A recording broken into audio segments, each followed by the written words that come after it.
You're just a parasite. Without me, you're nothing." His voice still echoed, but now it was just a hollow reverberation in the luxurious mansion. This time, Lynn was no longer trembling. She closed her eyes, letting that final insult seep into her skin, becoming the catalyst for a long-simmering fire of hatred. Beneath the facade of an abused wife was the mind of a silent strategist, with tears as ink and blood as paint. She had meticulously drawn up a plan for revenge. He, the powerful politician husband, arrogantly believed he held all the cards. He didn't know that the queen he had trampled on was the one who would make the final move, overturning the board and ending his reign forever. The camera flashes popped like a series of harsh, dry fireworks, turning the luxurious ballroom of the Regis Hotel into a brilliant stage. At its center, Senator Henry Vance smiled, a perfect, practiced smile for the camera lenses. He looked impeccable in his bespoke suit, one hand holding a glass of champagne, the other wrapped around his wife's waist, pulling her close. Dr. Lynn Vance also smiled. Her smile had become a conditioned reflex, a mask worn whenever she was in the public eye. It was gentle, loving, and full of admiration, everything the public expected from the woman behind a rising politician. Henry leaned in, placing a light, carefully calculated kiss on her forehead. That gesture, captured by dozens of cameras, would instantly become the picture of love and stability. The room erupted in applause. "I would be nothing without my incredible wife by my side," Henry said into a nearby microphone, his voice so warm and sincere that even Lynn, who knew the pretense of it, almost believed him. She felt the gazes on her, mostly admiration, a hint of envy. "She's so lucky," a woman's voice echoed from a nearby table. Lynn simply gave a slight nod, her smile unwavering. Lucky. The word felt alien, like an ancient language she had forgotten how to pronounce. An hour later, the heavy, leather-upholstered door of the luxury sedan slammed shut, trapping them in a silent space, isolated from the glamorous world outside. Instantly, Henry's mask dropped. The smile vanished, replaced by a scowl of irritation. He loosened his silk tie, as if it was suffocating him. "Your smile looked so fake tonight, Lynn," he said, his voice cold, his eyes fixed on the road ahead. "As if you were suffering so much." Lynn did not reply. She had learned that silence was often the safest answer. She turned her face away, watching the city's streetlights blur past the window, streaks of light merging together just like her life. The car stopped in front of the marble mansion, a modern structure that felt as cold and imposing as a fortress. Inside, Henry tossed his keys onto the glass table in the living room. The sharp, dry clink echoed in the silent space, cutting through the heavy stillness. Lynn's life was governed by a network of invisible rules set by Henry. It was a symphony of control, disguised as care. "Call your mother," he ordered as she was changing out of her evening gown. He was already seated in a leather armchair, a glass of wine in his hand. "Put her on speaker." "I haven't heard her voice in a while." Lynn swallowed hard. These calls always made her tense. She had to choose every word, weigh every sentence, performing a perfect play for the one audience member who was judging her. She dialed the number. Her mother's warm voice came from the phone placed on the table. "My darling girl, are you well? I saw the pictures of you two in the paper. You make such a beautiful couple." "I'm fine, Mom." Lynn tried to keep her voice cheerful. "Work at the hospital is good. Henry is also very caring. He's always by my side." Henry took a sip of wine, a satisfied smirk on his face. He loved hearing these words, the sweet lies that affirmed his power, even when they came from his mother-in-law's mouth. "That's wonderful, my girl," her mother said, her voice filled with pride.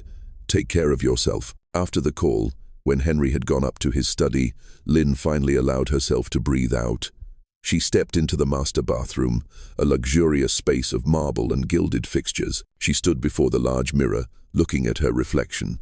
The woman in the mirror looked exhausted, with dark circles under her eyes that even expensive makeup couldn't hide. She slowly pulled up the silk sleeve of her pajamas. A dark bruise, already turning a yellowish green, was starkly visible on her upper arm. It was a souvenir from the night before, when she had accidentally spilled a glass of wine on a stack of his important documents. He hadn't yelled. He had simply squeezed her arm, pinned her against the wall, and whispered in her ear, "Don't ever be that useless again." Lynn silently took out her phone. She opened an app disguised as a simple note-taking calendar, She carefully took a picture of the bruise. The app immediately saved the photo, along with the exact date, time, and location, then automatically uploaded it to a multi-layered encrypted cloud storage account. It was a familiar process, executed with the precision of a doctor collecting a patient's medical data. Then, she sat down in front of her laptop, in a corner of the bedroom where Henry rarely paid attention. The screen lit up. She typed a long and complicated password. An encrypted file named Case 2B opened. Inside were not medical figures, but a chronicle of her own hell. She began to type, her fingers gliding lightly over the keyboard. Her narrative voice echoed in her head, calm and objective, as if documenting an unfamiliar patient. November 12th. Subject showed aggressive behavior after a stressful day at work. Physical impact to the right arm, causing subcutaneous hematoma. Pain level, 3/5, believed to be caused by the victim spilling liquid on the subject's documents. Verbal abuse included. Useless. Parasite. She reread what she had just written, checking every detail. Then, she copied the entire file, compressed it, and attached it to a new email using a secure email service. Recipient, Laura Hayes. Subject, Case 2B update. Content, sending you the latest file. The patient's condition is not improving, requires further monitoring. She hit send. A brief sense of relief washed over her. She was not alone in this fight. A few miles away, at the office of the Daily Chronicle, Laura was getting ready to leave after a long day. Her phone vibrated gently. Seeing the email from Lynn, she immediately sat back down. The fatigue on her face vanished, replaced by intense focus. She downloaded the file to her personal computer, a machine protected by multiple firewalls. She decrypted it. On the screen, the strictly secured folder named Vance File was updated with another piece of evidence. Inside were hundreds of files organized by date, audio recordings of verbal abuse, photos of bruises, scans from Lynn's handwritten journal pages. It was a massive archive of evidence, a time bomb meticulously assembled over many years. Laura looked at the photo of her and her sister on her desk. In the picture, they were little girls, laughing brightly on a summer day. Lynn's smile in that photo was so carefree, so unblemished. Laura clenched her fist. Her face hardened, her eyes burning with a cold, steely resolve. "Just you wait, Henry," she whispered to the descending night outside the window. "Your day of judgment is coming." The healthcare reform bill, which Henry had staked his entire political reputation and capital on, had collapsed. It didn't die a glorious death in a heated debate, but a humiliating one from a single, last-minute nay voter betrayal from an ally he never saw coming.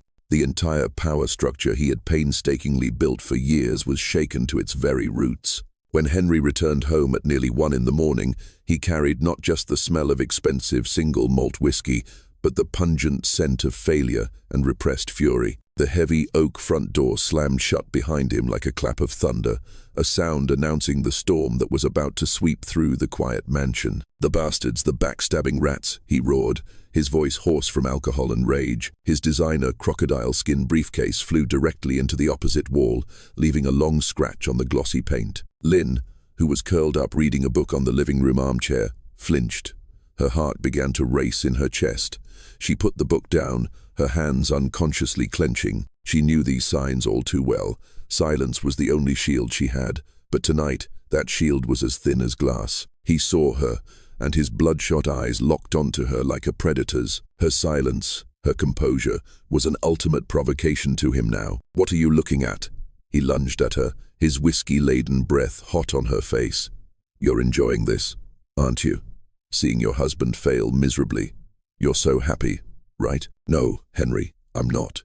Her voice was trembling, almost a whisper. Smack! The searing slap landed on her cheek, so hard that her head hit the back of the chair. Her ears rang, and a salty taste of blood filled her mouth. She was dazed, the world around her tilting. But even in that moment, a cold, rational part of her mind was still working. It registered.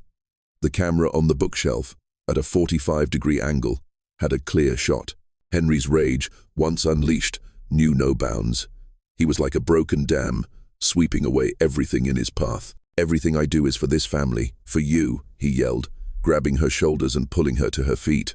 And you just sit there, looking at me with those pitying eyes." He shoved her, and she fell to the floor. Her head hit the edge of the hard wooden coffee table. A sharp pain shot through her skull, and bright spots danced before her eyes. The hidden camera, perfectly disguised as a decorative screw on the bookshelf, silently recorded everything. It had no emotions, only raw truth. The image of a large man assaulting a more vulnerable woman, the dull thud of impacts, and Lynn's stifled sobs. He grabbed her by the hair, yanking her head back, forcing her to look into his eyes. "You're just a parasite. Without me, you're nothing. You're just a nobody, doctor, freeloading off my name and my money." Each word was like a shard of broken glass cutting into her soul, but strangely, she no longer felt the pain of those insults. There was only an emptiness, a coldness. She knew this was the end. The last straw had broken. When his frenzy had subsided, he let go of her and staggered upstairs, leaving her crumpled on the cold floor, everything around her blurred. The pain from all over her body began to surge. She felt her consciousness slipping away. No, not yet. With a superhuman effort, with every ounce of remaining survival instinct, she began to crawl. Inch by inch, she dragged her aching body toward the sofa, where her final tool was hidden. Blood from the gash on her forehead dripped onto the polished oak floor. She reached her hand under the couch, her trembling fingers fumbling in the darkness. Finally, they touched the cold metal surface of the tablet. She pulled it out. The screen lit up, its light illuminating her bruised, swollen face. She squinted, trying to focus. The secure email app was still open. The video clip from the hidden camera had been automatically sent to her device, a secure backup. She attached the video file to a new email, the recipient being Laura. With swollen and trembling fingers, she typed 3 words. 3 words that carried the weight of 8 years of hell. 3 words that triggered a war. Final protocol initiated. Her finger hovered over the send button. This was the point of no return. She took a deep breath, then decisively pressed it. Just as the sent notification appeared, her last bit of strength gave out. The tablet slipped from her hand, falling to the floor. Darkness rushed in, swallowing her whole. The next morning, Henry woke up in bed, his head pounding. The memory of the night before was just a jumbled, hazy mess. He reached for the empty space beside him, only to touch the cold sheets. He scowled, calling out for Lynn. Only silence answered. A vague sense of unease began to creep in. He went downstairs. The sight in the living room sobered him up completely. A few dried streaks of blood on the oak floor. Lynn's tablet lay face down on the ground, and next to the bloodstain, her diamond wedding ring lay there, sparkling coldly and defiantly in the morning sunlight. His expression changed from surprise to confusion, and finally to overwhelming panic. Not the panic of a husband worried about his missing wife, but the panic of a criminal realizing he had left too many clues. At the same time, miles away, Laura had been up all night. She had watched the video. She had screamed in silent rage. She had punched the wall until her knuckles bled. And then, she had calmed down. The pain turned into a chilling, icy fury. She picked up her phone, calling her editor-in-chief, her voice resolute and leaving no room for hesitation. "Run the story, right now. Everything we have." The war had officially begun. The bomb exploded right before the city's breakfast. The front page of the Daily Chronicle was a stark black, with a perfect portrait photo of Senator Henry Vance torn down the middle. The large headline, in bold, blood-red letters, jumped out at the reader. "Behind Senator Vance's smile, a hellish dossier." Laura hadn't released the most damning evidence right away. She was a seasoned investigative journalist. She knew how to build a story. The first series of articles were just chilling snapshots of Henry's control. There was the unsettlingly calm audio recording of his voice, ordering Lynn to report every place she went, every person she met. The emails he required her to CC to his assistant, even those sent to her therapist. The screenshots of Lynn's bank account, with every transaction monitored. That alone was enough to ignite a firestorm. Other news agencies swarmed in like sharks smelling blood. The phones at Henry's office rang non-stop. Donors began calling with deep concern. Political allies who had once slapped him on the back were suddenly unreachable. The image of the model husband and the man of the people politician began to crack, revealing deep, dark fissures. Henry, despite the internal panic, proved to be a master of crisis control. He convened an emergency press conference at his office. Standing before a forest of microphones and cameras, he looked deliberately haggard, his eyes sunken as if he had spent many sleepless nights worrying. "This is the most vile and cowardly smear campaign I have ever seen," he declared, his voice filled with outrage, yet steady. "My wife, Lynn, the woman I love more than life itself, is missing. I believe she has been kidnapped, and these malicious orchestrators are trying to destroy me with this fabricated information. They are exploiting my family's pain. I will not back down. I will find Lynn and bring those behind this to justice." He played the part to perfection. Laura sat in the newsroom, watching live on a large screen, grinding her teeth. "Liar," she muttered. Not only did he deny the accusations, he also turned Lynn into a victim of others and himself into a tragic hero. She knew it was time to deliver the final blow. She called David into a meeting room and closed the door. David, the young reporter she considered a little brother, who had stayed up with her for many nights organizing the Vance dossier, looked at her with determined eyes. "David, this is our ace in the hole," Laura said, her voice low. She placed a black USB drive on the table. "Inside is the video from that night. It's undeniable. There is no justification. It will be the end of Henry Vance's political career. Copy it to our secure server. Tonight, at exactly 7 o'clock, we will show the world his true face." David picked up the USB, his hand clenching it tightly. He looked straight into Laura's eyes, his gaze clear and full of passion. "You can count on me. I won't let you or Lynn down." Laura smiled, a look of relief on her face. Finally, justice was about to be served. 6:50 in the evening. The entire newsroom held its breath. Laura sat in front of her computer, the cursor hovering over the publish button. She took a deep breath, preparing for the click that would change everything. She clicked. An error window appeared. "File not found." Her heart skipped a beat. It must be a network error. She tried refreshing the page. The same message appeared. She hurried to access the secure server, and then her heart stopped. The entire Vance dossier folder, the result of years of work, was empty, completely gone. A cold wave of panic ran down her spine. "David," she yelled. No one answered. She stood up, looking around the chaotic office, and then she saw him. David was standing in the corner of the hallway, his back to her, whispering into his phone. She couldn't hear what he was saying, but she saw him give a slight nod, a nod of compliance. No way. That was the phone she had given him for his birthday, and the wallpaper she briefly saw was the logo for Henry Vance's campaign fund. Laura's world shattered. The person she trusted most, the one she considered family, had stabbed her in the back. Immediately after 7 p.m., when Laura's decisive article never appeared, Henry's campaign launched an immediate counterattack.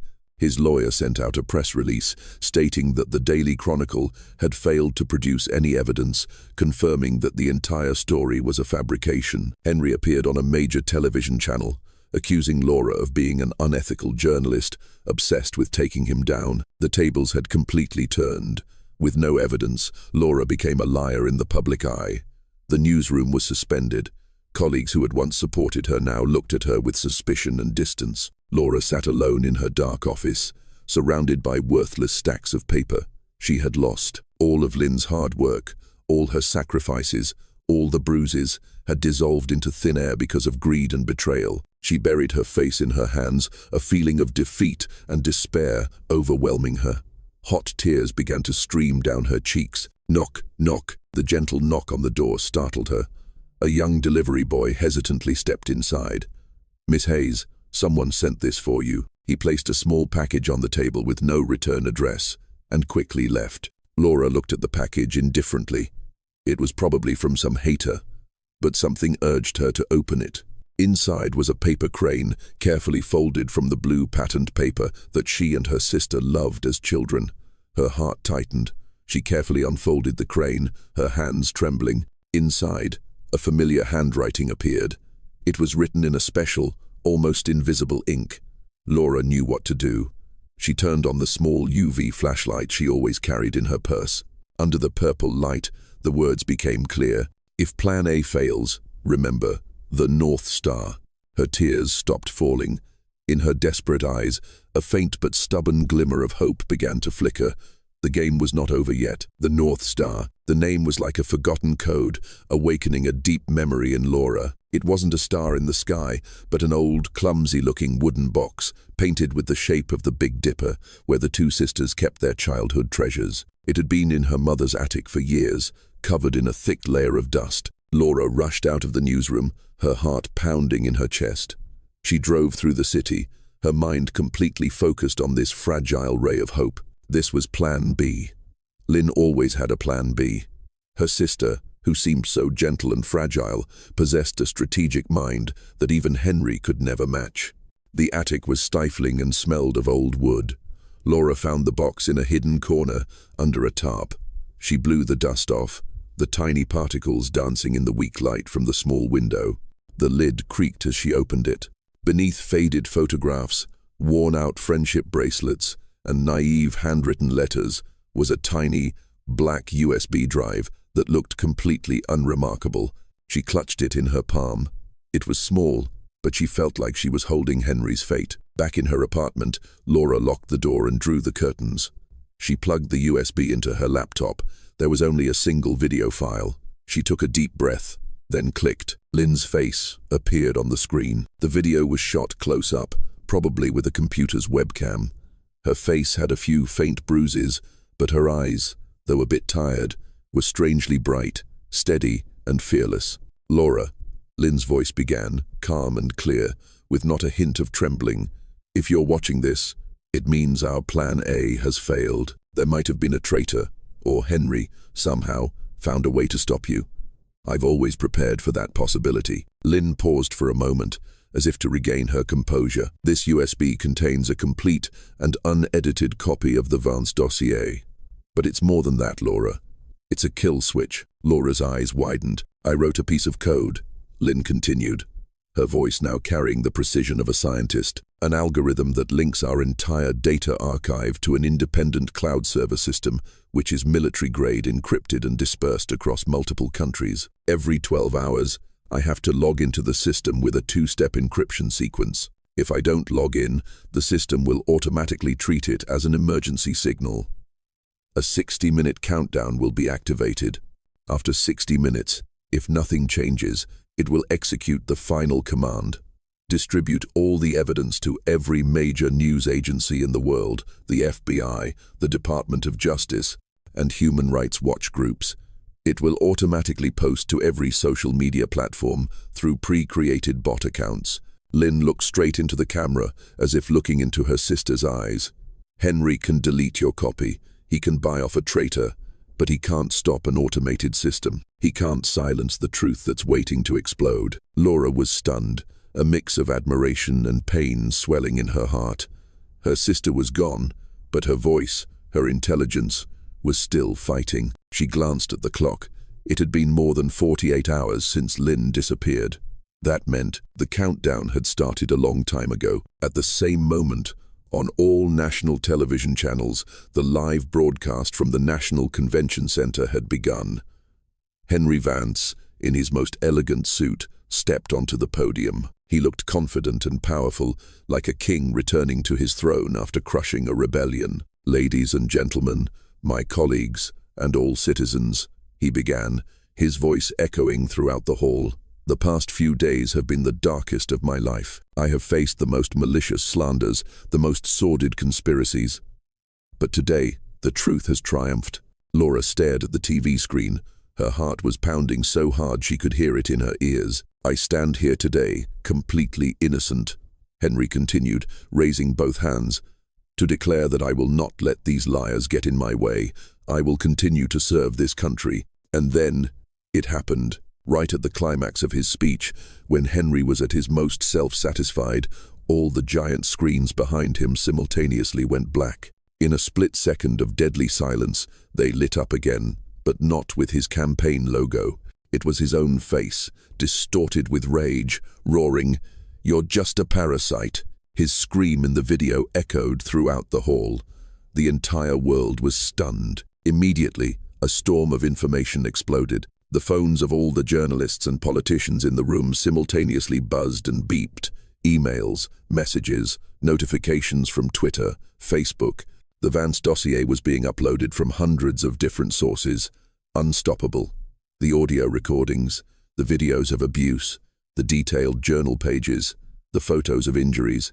They were all there, exposing his crimes to the light. Henry stood frozen on the podium, his face as white as a corpse. He turned, horrified to see his own demon being exposed on the big screen. His triumphant smile froze into an expression of utter panic. In the midst of the chaos, as journalists began to shout questions, the doors of the hall burst open. FBI agents, in body armor and armed, entered in a calm and orderly fashion. They walked straight onto the stage, ignoring the chaotic crowd. Two agents approached Henry. "Senator Henry Vance," one said, his voice devoid of emotion. "You are under arrest on charges of domestic abuse and obstruction of justice." The click of handcuffs echoed, sharp and final. That sound, captured by hundreds of microphones, marked the end of his empire. Henry Vance, the powerful man, had collapsed right before the eyes of the world. In the blink of an eye, the world didn't fall silent, but in a dazzling storm of flashlights and non-stop shouts, the image of Senator Henry Vance, with a dazed face and his hands cuffed behind his back, being escorted off the stage by FBI agents, instantly became the iconic image of the most sudden and complete downfall in modern political history. The consequences were swift and brutal. That same night, David was arrested at his apartment. He didn't resist, just sat there amidst the pile of new designer clothes he had bought with the money he had sold his soul for, his face blank. The journalistic career he had traded for betrayal ended in disgrace. His name would forever be remembered as an accomplice. The next day, Laura stood before a forest of microphones and cameras. But this time, she was no longer alone. She was not the accused, but the one who brought the truth to light. She looked a bit tired, but her eyes were bright and steady. She didn't need to say much. The whole world had seen the evidence. "Henry Vance thought that power could distort the truth," she said, her voice strong and resonating through hundreds of speakers. "He thought he could delete evidence, silence victims, and buy loyalty. But he forgot one basic thing. The truth is not something that can be imprisoned or destroyed. It's like water. It will always find a way to flow. Today is not just the downfall of an abuser. Today is a victory for every victim who has had to suffer in silence. The voice of my sister, Dr. Lynn Vance, and of all people like her, has finally been heard." She ended her speech and walked away, not answering any more questions. Her mission was complete. Weeks passed. The media storm gradually subsided. Laura's life returned to a normal rhythm, but only on the surface. She went back to work, celebrated by the entire newsroom as a hero. But every evening, when she returned to her empty apartment, a vague anxiety gnawed at her. Where was Lynn? Was she safe? There were no traces. Lynn had planned her disappearance as carefully as she had planned her revenge. No bank accounts, no credit cards, no digital footprint. Laura was proud of her sister's intelligence, yet felt a vast emptiness in her heart. She respected Lynn's wish to disappear, but the longing and worry were constant. Sometimes she found herself unconsciously picking up her phone, only to realize there was no number to call. One late autumn afternoon, as the city was painted a yellowish hue by the leaves, Laura was sitting in her usual cafe near the newsroom, trying to focus on a new manuscript. The small bell on the door chimed, but she didn't pay attention. She only looked up when a new email notification appeared on her laptop screen. It was an email from an encrypted address, a string of meaningless characters. The subject line was empty. Her heart began to beat faster. She cautiously opened it. Inside, there were no attachments, no images, just a single, short, and simple line. "I've found my own sky. Don't look for me, L." Laura read the words over and over, her fingers trembling on the keyboard. My own sky. That was a phrase the two sisters used to say to each other as children, when they would hide on the roof to watch the stars and dream of a free, unburdened future. A hot tear fell, smudging a word on the screen. But it was not a tear of sadness, but of liberation. The burden she had carried in her heart for so many years suddenly vanished. Lynn didn't just survive. She was living. She looked out the cafe's large window. The sunset was painting the sky with brilliant streaks of orange and purple. People still hurried along the sidewalk, each carrying their own story. A smile of relief and serenity slowly formed on Laura's face. For the first time in years, it was a real, unforced smile. She knew she might never see Lynn again, at least not for a long time, but that didn't matter. What mattered was that her sister was free. Somewhere out there, under a vast and peaceful sky, Lynn was breathing the air of a new life, a life she had won for herself. And that was the most complete and sweetest victory of all.